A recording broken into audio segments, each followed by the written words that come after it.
Good afternoon. I'm Shalamis Hess, coordinator of the YU Library Book Talks. Today, the library and REITs present Engaging the Essence, the Philosophy of the Lubavitcher Rebbe. While the Rebbe's incredible outreach is well known, and in fact, world leaders sought his advice, what is less well known are his opinions on various topics. That is the topic of today's discussion between author Rabbi Dr. Yosef Bronstein, together with Professor Daniel Rynhold. If you have any questions or comments, please enter them in the chat at any point during the talk. Welcome, Dr. Rynhold. Thank you, Shalamis, and welcome to everybody. It's my great honor and pleasure to be asking the questions of Rabbi Dr. Yosef Bronstein, who has just published the book we are discussing today, Engaging the Essence, Torah Philosophy of the Lubavitcher Rebbe.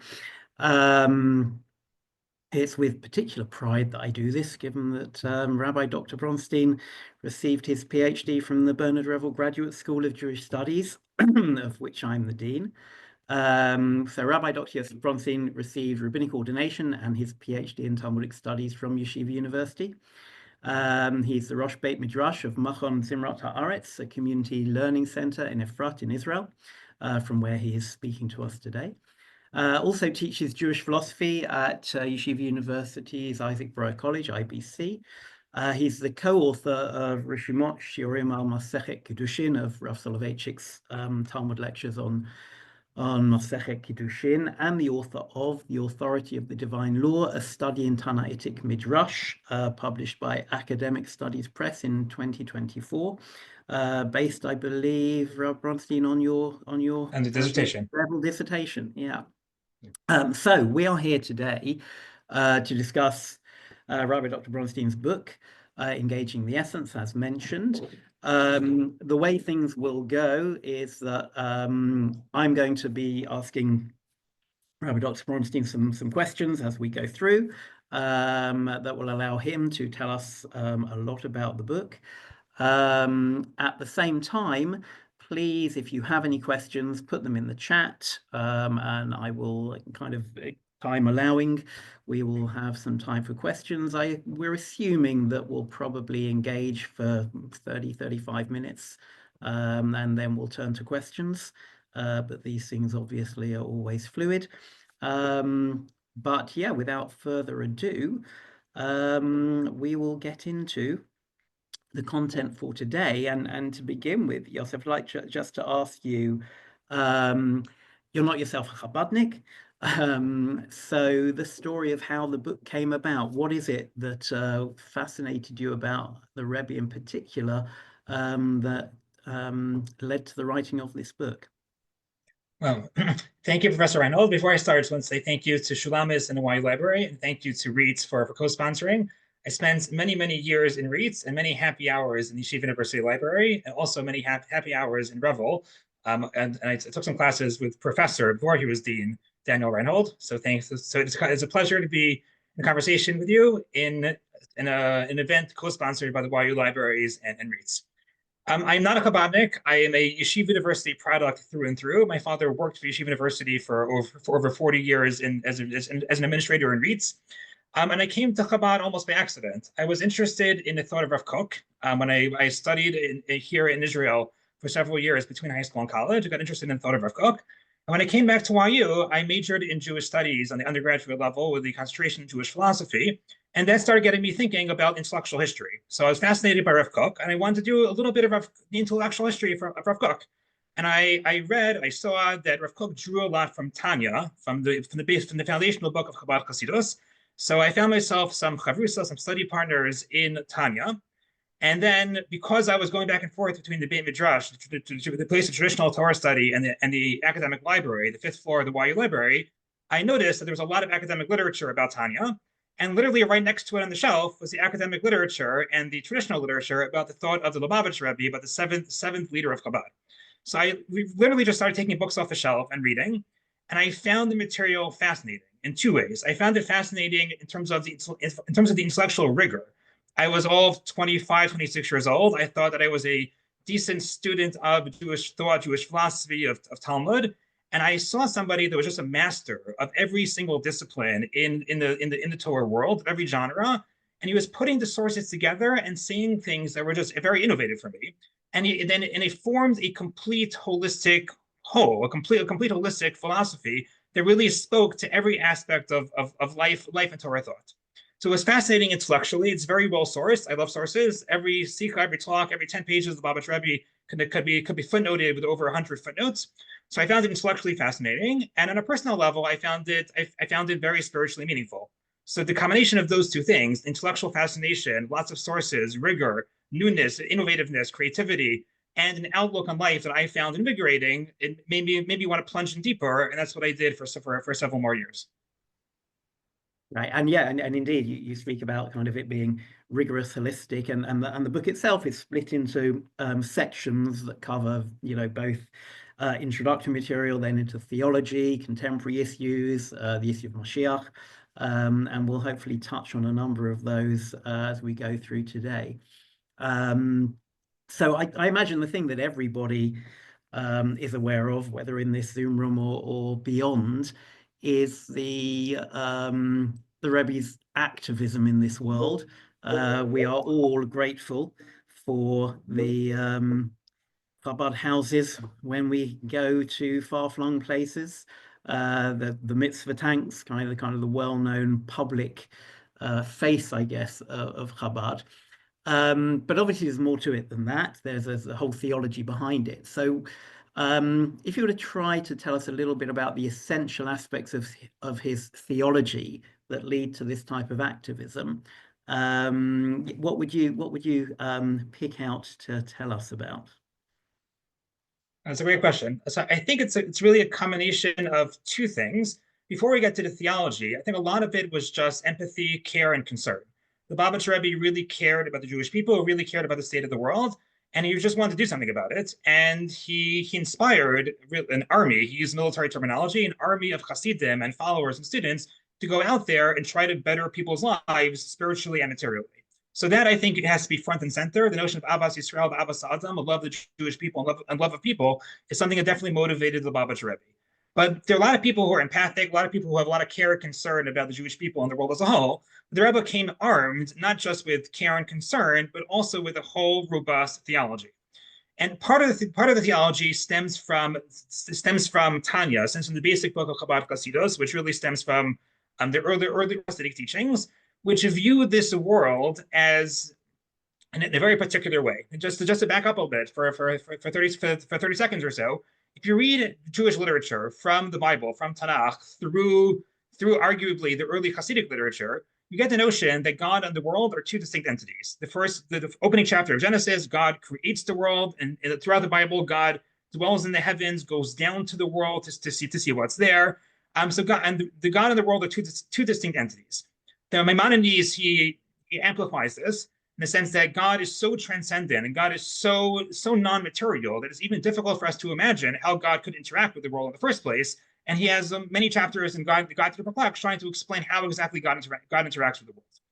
What the Hasidic teachings, based on the Kabbalistic teachings that came before it, what they emphasized was a notion of non-dualism. That even though God and the world seem like two distinct entities, in some way, shape, or form that's hard to formulate or hard to imagine, the only substance of creation, the only substance of reality is God.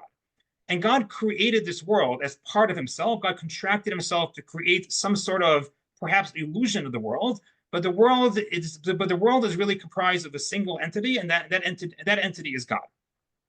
This idea is explored at great length in Tanya, and it's explored by even greater length by Chabad Chasidus all throughout the generations.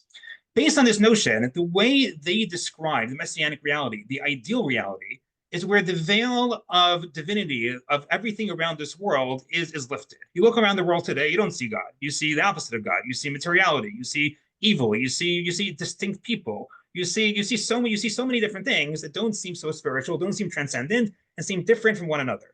Messianic reality, as described by Tanya in chapter 36, is the time period when we will be able to look around the world, look at a tree and see a tree, look at a person and see a person, look at a desk and see a desk, but we'll recognize that all of these things are just expressions, manifestations of a single entity, which is God. And think about the world. Think about walking through the world with that consciousness. It is a beautiful, beautiful way to live in this world. The Lubavitcher Rebbe, for whatever reason, maybe we'll get into it, maybe we won't tonight, really thought that the work of revealing the divinity of every aspect of the lower realms, of the Tachtonim, of the lowest realm, was the work of the Jewish people and really all of humanity all throughout the long period of exile, really all throughout creation. And the Lubavitcher Rebbe felt that that we are one generation, we're very, very close to the end when God's presence will ultimately be totally revealed in every aspect of this world. But he didn't want to just sit and daven and wait for God to reveal himself. It was upon us, it was upon the Jewish people, it was upon the entire world, all of humanity, to reveal the presence of God in every part of the world, through every item in the world, and in every person in the world. And if you take these two elements, a care and concern for people to live the best possible lives they could in connection to God, and the notion that God is really hidden in every single aspect of this world, no matter how far-flung, geographic or conceptually, and it's our duty to reveal the divinity that's there, you really get a very, very activist approach, and with a very particular flavor, with the notion of helping people reveal the divinity of themselves and of all the people and items around them. Right, and actually, something that you discussed that's very interesting is, I suppose, an unusual and maybe counterintuitive notion of the divinity in the very materiality of the material world. You talk about kind of the true yesh. Maybe worth saying something a little bit about that, to explain just how divine, so to speak, this material world, appearances to the contrary, can be. So this is thank you for the prompt. This is really one of the most complicated parts of Chabad Hasidus, at least for me personally. So I'll try to do justice to it in 2 minutes. In Chabad Hasidus, it differentiates between different layers, so to speak, or different manifestations of divinity. There is the Atzmus Elokos, the essence of God. That is almost like God of the Rambam, God of Maimonides, beyond, transcendent, something which can't be sensed by created beings. And then there's a myriad of multiple realities, multiple worlds that the Kabbalistic literature describes, Tzilos, Yitzira, Bria, Asiya, with so many levels in between.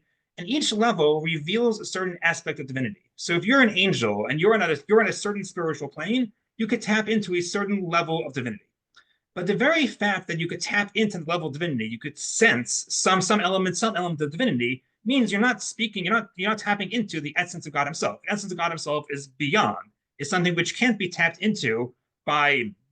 It's something which can't be tapped into, at least directly, by created beings. I see in the chat the Atzmos is strewn all the way through, and that is 100%, because the Rebbe kept on emphasizing the essence of something permeates every single level. But at least on a revealed level, every different level of reality reveals a certain aspect of divinity. But then by definition, it is hiding. The Atzmos is hiding the essence.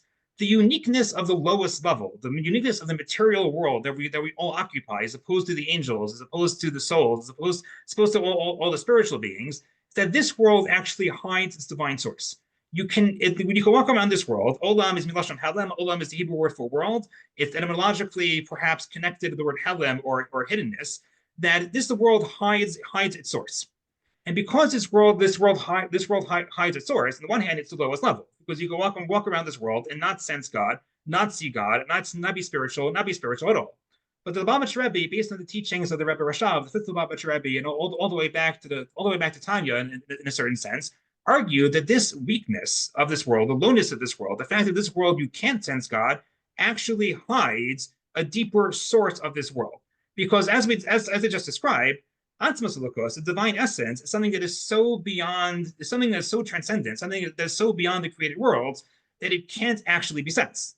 And therefore, the only way for the material world to exist, the material world being the lowest world which we live on, has to be that it's rooted not in any of the Giluyim, it's not rooted in any of the revelations of God, which seem very spiritual, which might fill you with meaning, which might make you feel connected to God in a certain way.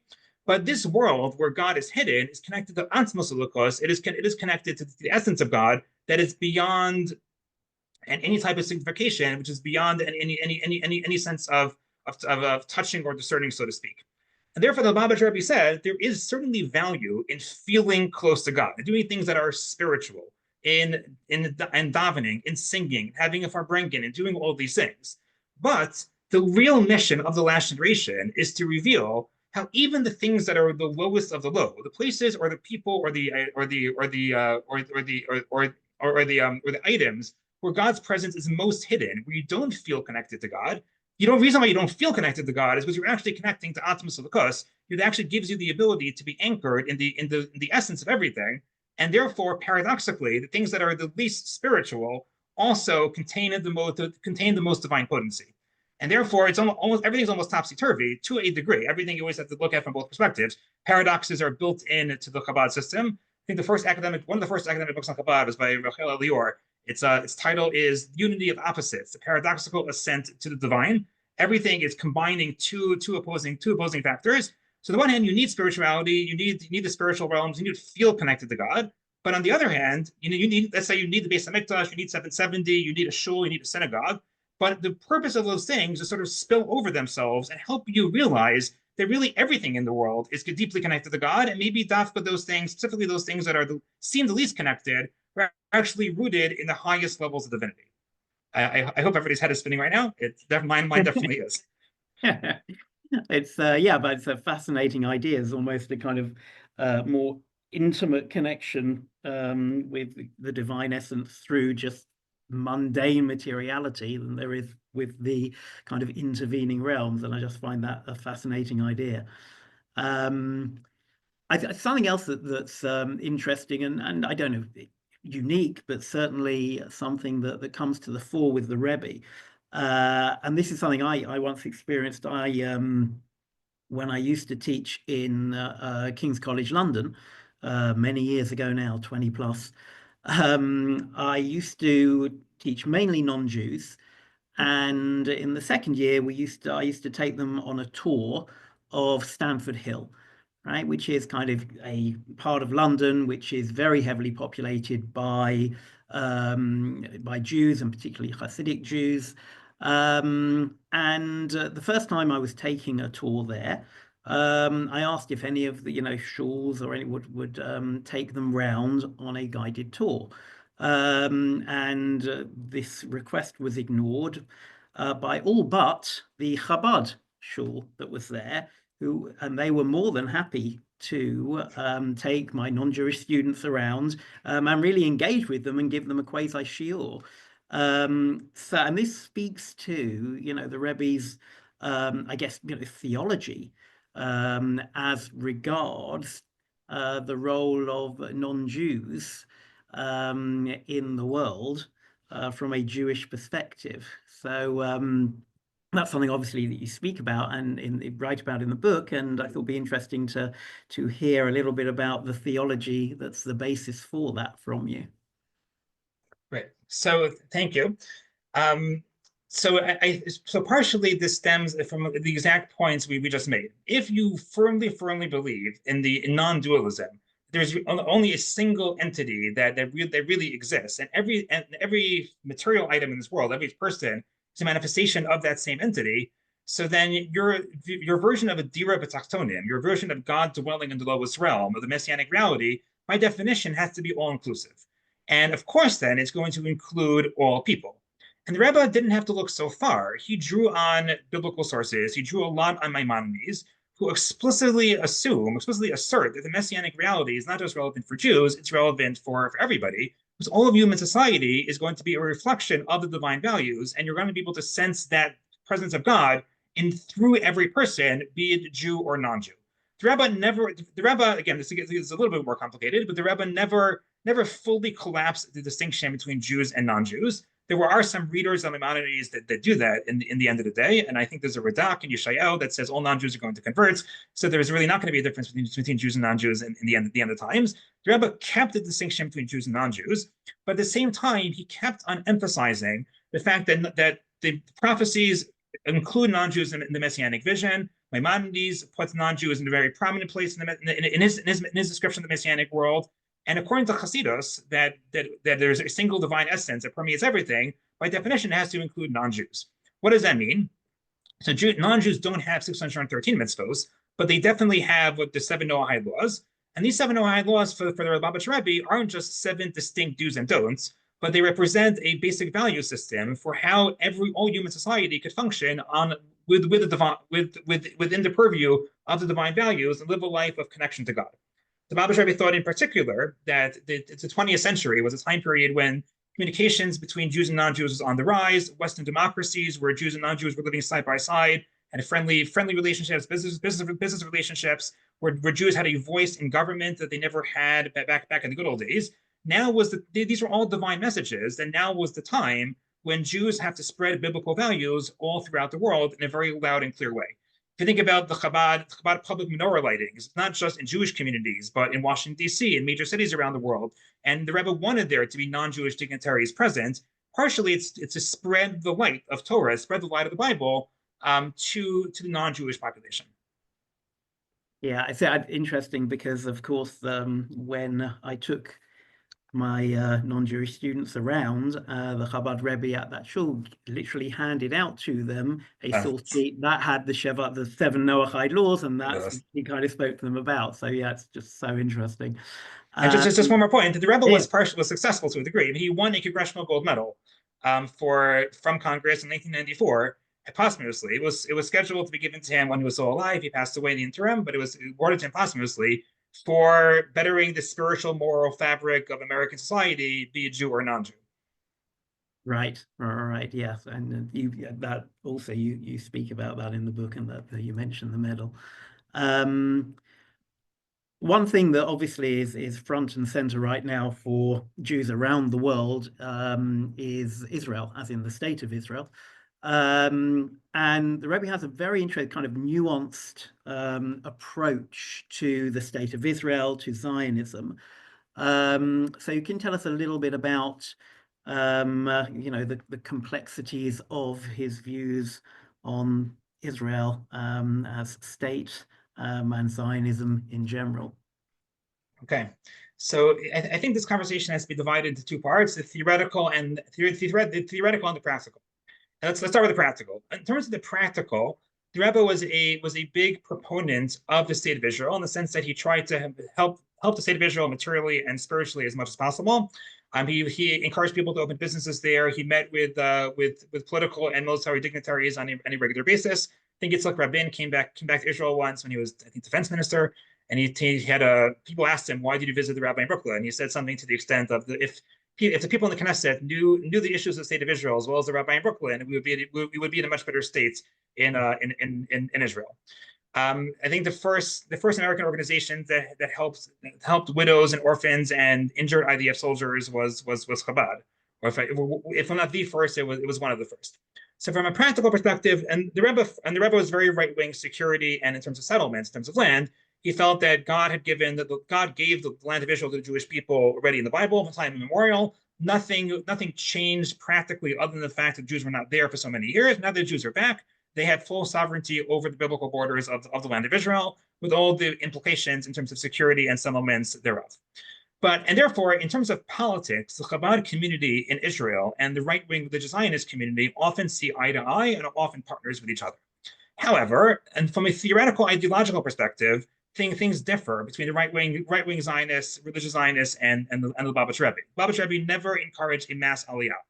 In fact, while the Jewish Agency and Zionists were going around the world trying to convince Jews in Australia and North Africa and Morocco and South Africa to make aliyah and move to Israel, the Rebbe was sending shluchim to those places to strengthen the Jewish community, to strengthen the local Jewish communities where they were.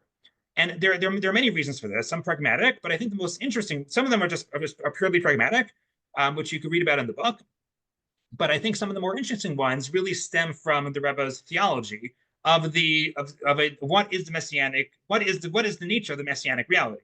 If you're a religious Zionist, front and center in the descriptions of the messianic reality is the return of the Jewish people to the land of Israel and the creation of a flourishing society there. And therefore, if you think that the state of Israel means we're getting closer to the time period when Mashiach is going to come, you want to get all Jews to the state of Israel. And that becomes front and center in terms of Jewish consciousness.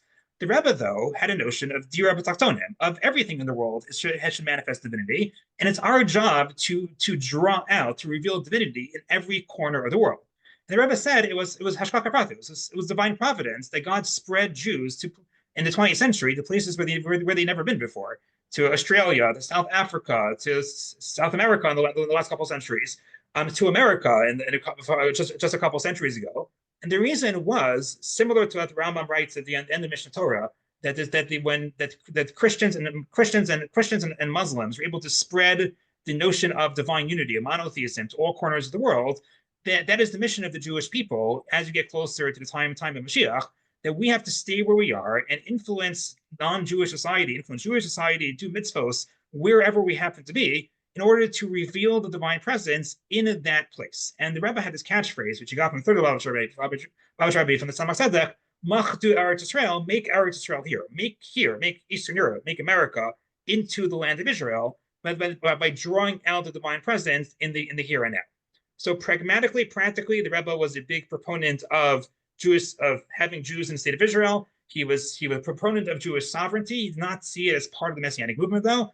He was right-wing politically in the land of Israel, but at the same time, theologically, he felt that much of the work of the last generation before the Mashiach had to take place, particularly in the diaspora. And that, I mean, you know, within that response, you've obviously brought up the issue of kind of, you know, messianic redemption of the Mashiach. And as I'm sure everybody is aware, this was very much a focus of the Lubavitcher Rebbe's thought and theology, to the point that, and you speak, you know, one of the final, I think, section of the book about this at some length. And of course, 1991, towards the end of his active life, before he had a stroke, his messianic activism sort of reaches its peak, and he speaks of the idea that the time for the Mashiach coming was right then, and that prerequisites, for example, you know, for the Jewish people to repent, right, but they had been fulfilled, that this is kind of, it's coming, it's now. And there are obvious questions as to how literally he meant that. And you have a very interesting kind of methodological discussion about how and when we're to take the Rebbe literally, or what kind of other potential readings there might be. So how literally do you think he meant that? Or if that calls for speculation, then maybe, you know, what are the two alternatives for reading those types of quotes when he seems to speak very strongly about it being here and with everything fulfilled? Yeah. Fantastic. So this is a long discussion, and I'll try to summarize the basic points in 2 to 3 minutes. But realize that whatever I'm saying now, it requires a much more nuanced conversation with many more sources and methodological tools at hand. From day one, when the Lubavitcher Rebbe became the Rebbe of Chabad in Yud Aleph Shvat, 1951. Tafshin Yud Aleph, he said that this is the last generation of exile and is going to be the first generation of redemption.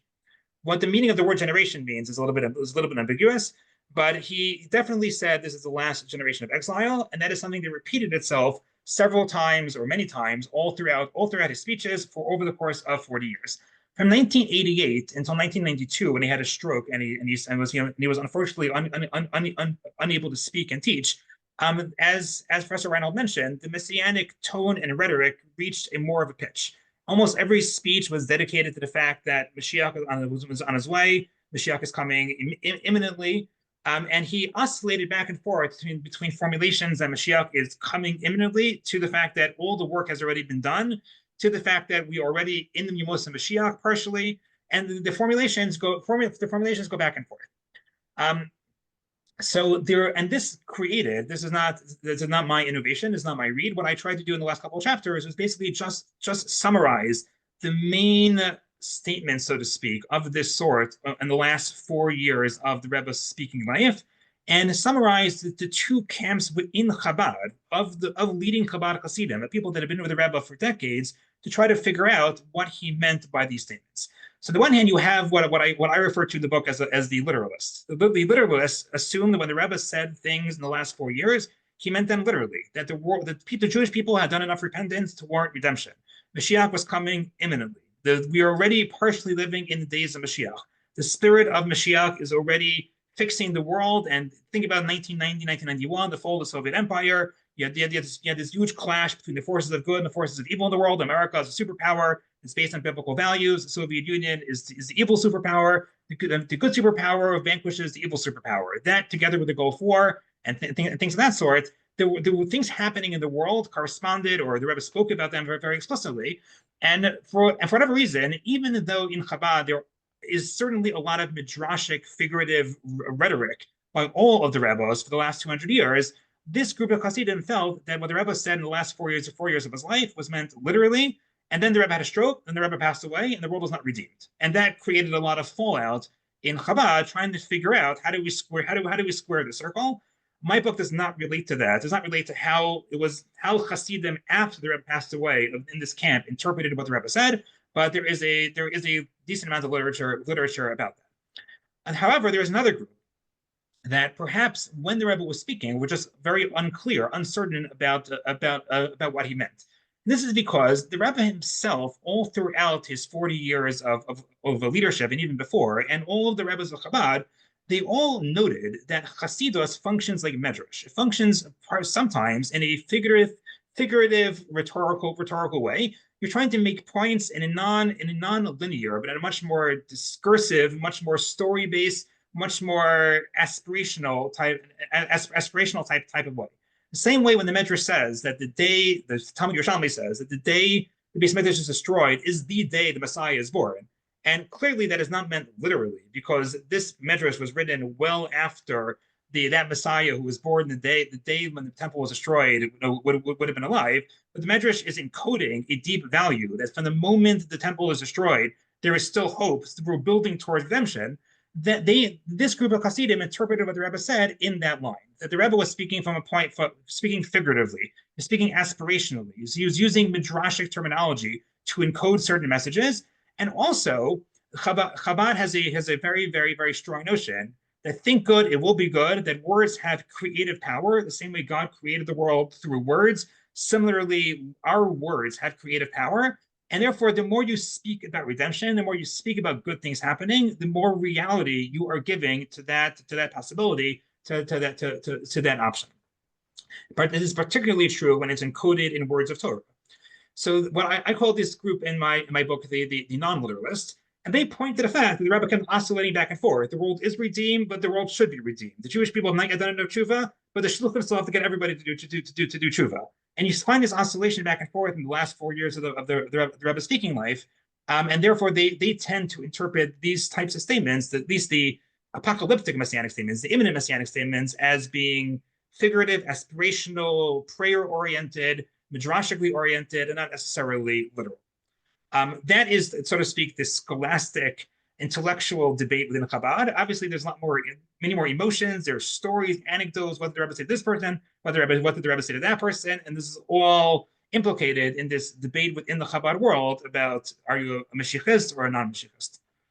Right, and an interesting question that's just been asked by Hallie in the chat that's relevant here is whether that I guess that the change in the years 1988 to 1992 had anything to do with his wife's passing, with the Rebbe and Chaim Mishka's passing.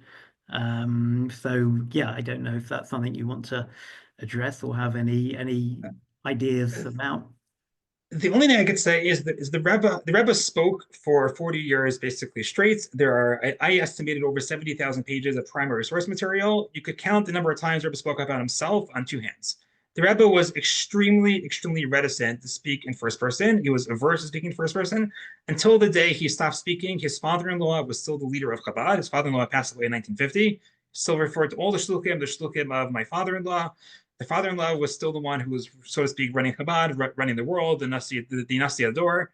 He hardly ever spoke about himself. And if you read the chapter about the role of the Nasi, the role of the tzaddik And towards the end, you'll get a sense as to perhaps, as to why the Rebbe was reticent to speak about himself. So in terms of any psychological changes in the Rebbe, it's very hard to pin down 100%.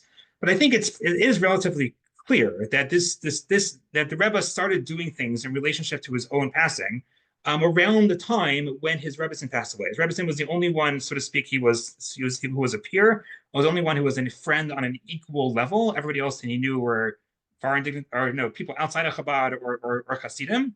And that you really have this, I should have mentioned this before, you really have this almost paradox in the last 4 years of the Rebbe's speaking life, that on the one hand, the messianic fervor reached a pitch, and he even spoke about how the Nasi, the leader of this generation, is going to be the Mashiach. Well, at the same time, he did things to prepare for his own death. He made sure all Chabad papers were in order. He wrote a will. He spoke about how Hasidim now should not be asking him questions. Everybody should have their Asila Harav. Everybody should have their own Mashpia, and everybody should have a group of friends to consult with. He democratized Chabad Hasidus, he decentralized Chabad Hasidus to a large degree. And there were some explicit passages, some of which were not initially published by the Hasidim. There's parts of speeches that were just left out because the Rebbe was hinting to the fact hinting to his own passing. Now the Hasidim are going to have to sort of step up and take the mantle of this mission and bring the Mashiach on their own without him there. So something changed around 1988, around the time of death of his wife. The messianic fervor reached a pitch, and he's preparing for his own passing, so to speak. He's preparing his students for his own passing also happened simultaneously. Right, and that begins, obviously, that touches on the question of the big question since his passing of his own self-image, knowing that some of his Hasidim saw him as the Mashiach, and the kind of the manner in which he dealt with that, or kind of maybe what his take was on that. And one thing that was very interesting, and I should say, by the way, that I also, clearly not a Chabadnik, but more than that, my knowledge of the theology of the Rebbe was minimal. So I highly recommend this book. It really is. It is a wonderful book, highly readable, but full of really, really interesting material. And I learned a lot from reading it. And one of the interesting things that comes across, and you kind of mentioned it in terms of the role of the Nasi, some of the things that have been said about the Rebbe that have caused all the controversy regarding, whether he's the Moshiach, etc. It seems there's a kind of tradition of saying that about Rebbes after they've passed, that even kind of things he said about his kind of, predecessor. So it's that was very interesting. In terms of how controversial that's become, obviously, though it seems as if there's, there are not as explicit, maybe, but certainly, certain elements in Hasidic theology that kind of led in that direction, even for prior Rebbeim. But yeah, is there anything you want to add in terms of, how he dealt with how his own followers and his awareness of his own followers, who seemed to think that maybe it was him, in addition to what you've already said, which obviously has touched on that already. Right. So it's a hard question to answer because, again, we have a very little window into the Rebbe's own internal psychology. There was a great review. I think it was around 15 years ago. There were 3 great biographies of the Lubavitcher Rebbe that came out around the same time. Rabbi Steinsaltz, Rabbi Chaim Miller, and Rabbi Tlushkin. Rabbi Tlushkin's book was a New York Times bestseller. Right. So, and there was a great review in the forward, which was entitled "Why the Lubavitcher Rebbe was great for the Jewish people, but horrible for biographers." And the basic answer was because he never said anything off the record. And nobody around him ever said anything off the record. The juicy material that you normally want to see in biographies was simply not there. So it's really hard to get into the Rebbe's inner psychology, and there have been some books that have tried. I think that there's a lot of speculation involved. We do know what was on the record, which I just very briefly, some of the Hasidim were declaring the Rebbe to be Mashiach, to be potentially Mashiach from a relatively early times in the Rebbe's own Rebbeship, I guess, from 1950s already. the Rebbe was very sternly, very curtly quieted it down. 1985, again, there were some people singing how the Rebbe was going to be Mashiach. He gave a speech quieting it down. And then from the 1988 and on, there's differing accounts. I'm not a historian, I'm not a sociologist, I'm not an ethnographer. I really spent very little time in 770. But I can tell you just by reading the various accounts, some people think that when they told the Rebbe that he's going to be Mashiach, he nodded. Some people say that he denied it. And there was one speech, Parshas Noach, I think in Tafshin and Aleph, 5751, I think in 1991, where he made a comment how even if he would tell people that he wasn't Mashiach, which he said would sound like he wanted to do, they wouldn't listen to him anyway. So it would be a pointless venture. It would just create more fodder for those people that wanted him to be Mashiach. I think the important point though is that the Rebbe never. There's a note that the Rebbe wrote, which has been published by Chabad Hasidim, that the Rebbe says there is no obligation to search for the identity of Mashiach, meaning the work to bring the Messianic era is on each and every person. That the Rebbe was clear about all throughout his writings, but particularly from 1988 and on, that the Messianic mission has been democratized, decentralized. Every single person has to work to bring Mashiach. What exactly the flavor of that work is, we can't get into right now, but it has a lot to do with traditional Torah mitzvos and spreading of traditional Torah mitzvos. That work has to be engaged by everybody, but that's the important work. And they searching which person is going to lead the charge when the world is already shifted. That is something that is not our obligation to search. But the basic mentality is that if everybody does their own personal work, and the Messianic consciousness, which is seeing divinity everywhere, is spread throughout the world, that itself creates the Messianic reality. And then God is going to tap somebody to, so to speak, come in on the white horse or the white donkey or come in on the cloud and finish off the process. But the real work is done before that figure arrives, and the real work is done by spreading Torah mitzvos in the way that Chabad does.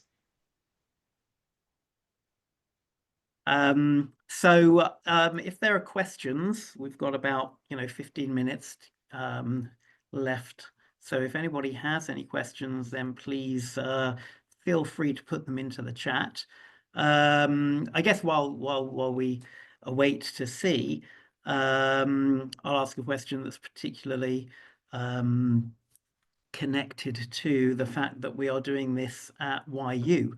And that would be, what was the Rebbe's attitude towards university stuff? We know he was highly educated, degree in engineering, but his own attitude towards secular studies, towards an institution like YU, I suppose.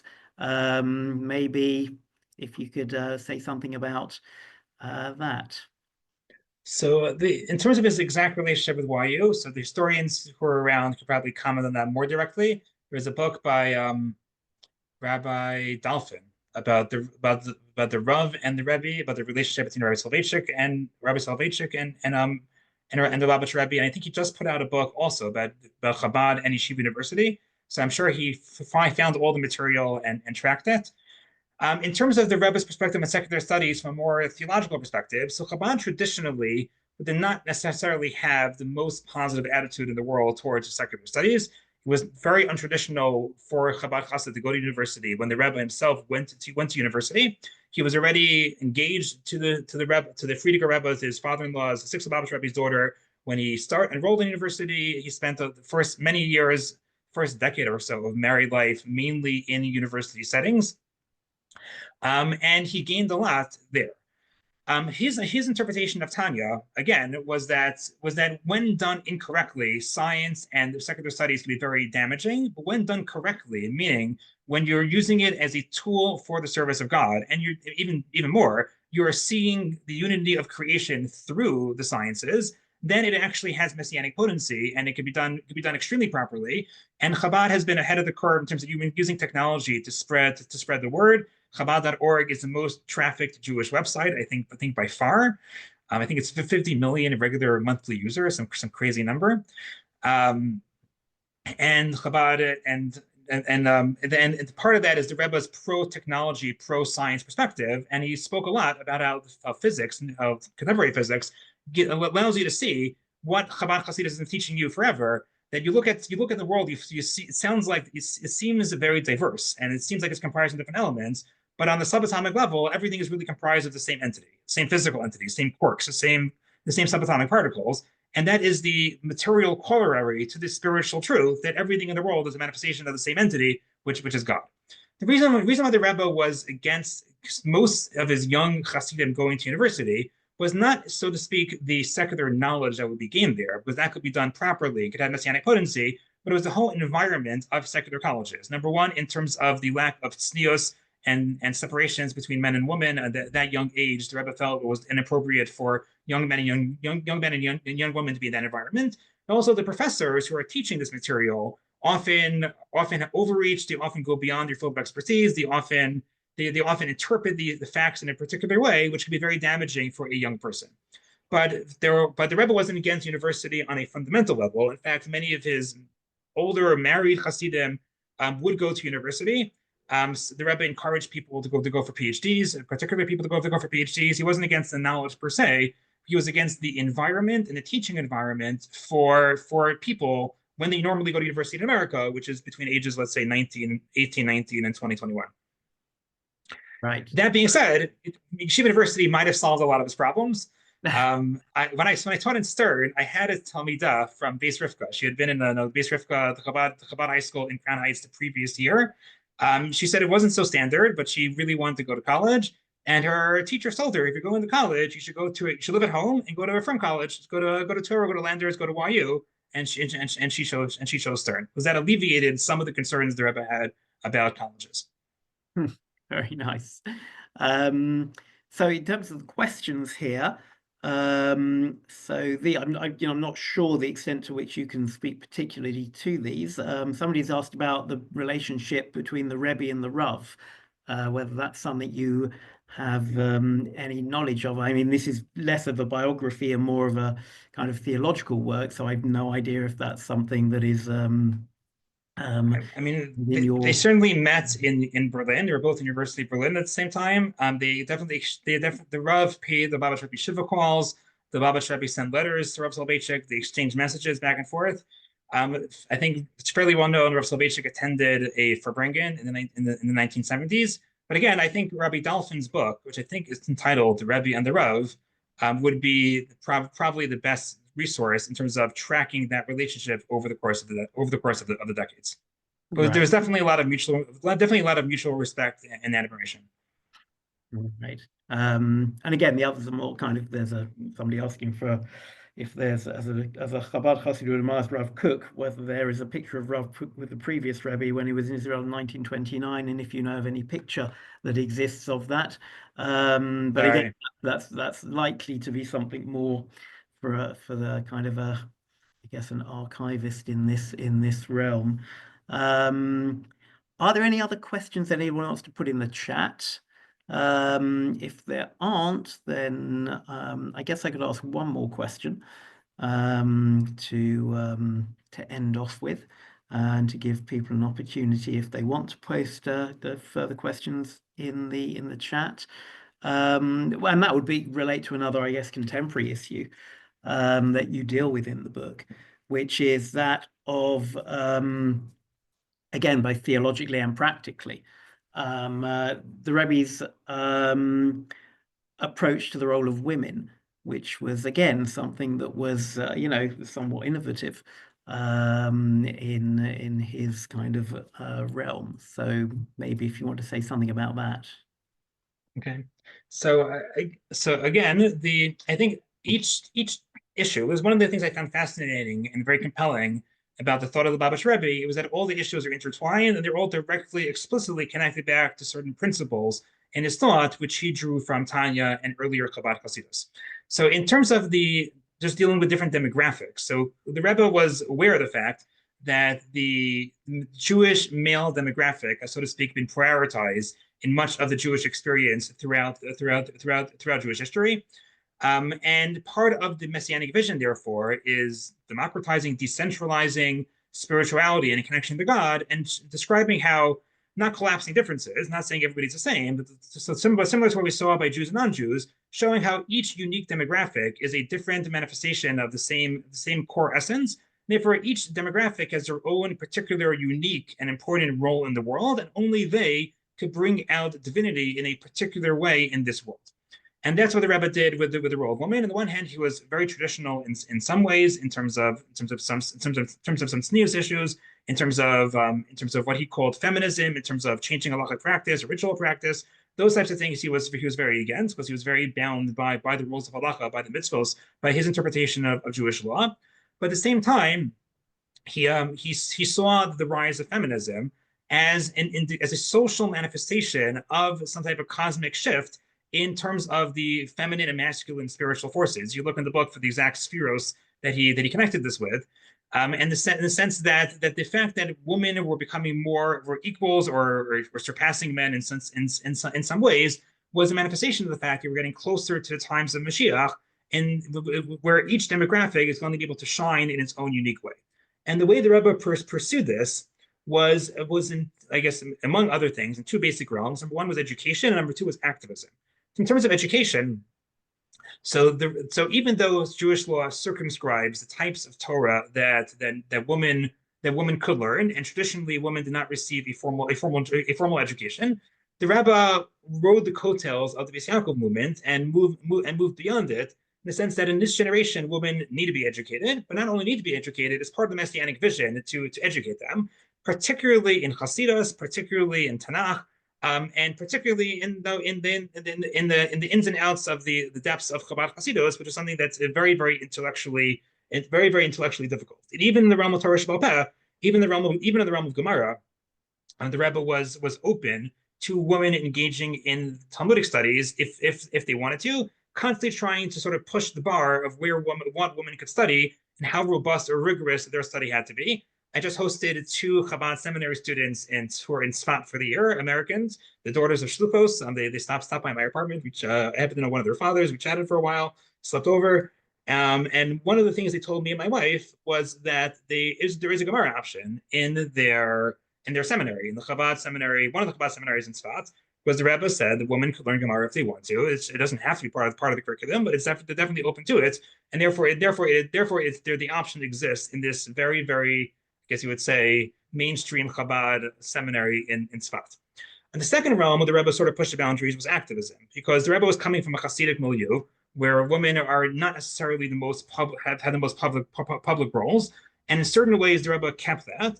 But in other ways, the Rebbe said, in this generation, women have to be out there in the street. They have to be more active. They have to do the job of a shliach and a shlucha. And the Rebbe was very clear. It's not a shliach and an isha shliach. It's not a shliach and the wife of a shliach.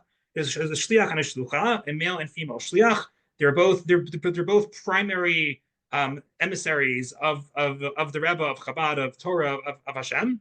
And the women have their own role in the public sphere if they so see fit to do so. And he he had very innovative interpretations of Jewish texts, like the Dinah story, where the simple read of the Dinah story is that Dinah went out into the street and therefore she was kidnapped and raped and abducted, and therefore the lesson is not to go out in the street. He read the story in such a way, again, with 100 footnotes, to argue that no, that what Dinah was doing was proper. It just has to be done in a particular type of way in a particular generation. And then women should be out there in the streets trying to bring the light of Torah and Judaism in a particularly feminine way to the population. Thank you.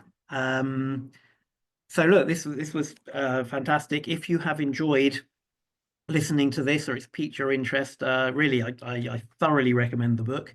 Rabbi Bronstein, thank you. Shulamis, I will pass to you to formally close proceedings. Thank you so much for this wonderful presentation. It was really fascinating. I learned so much. I'm sure you all did. And I just wanted to tell those who registered, whether you're on the screen now or those who couldn't make it today, the recording will be sent to you. Thank you, Professor Rynhold. Thank you, Shulamis. And thank you, JB. I really enjoyed the conversation. And thank you, everybody, for logging in, taking up your time in the middle of a busy day to hear a little bit about the Lubavitcher Rebbe and his Torah. Thank you. You're welcome. Thank you, everybody.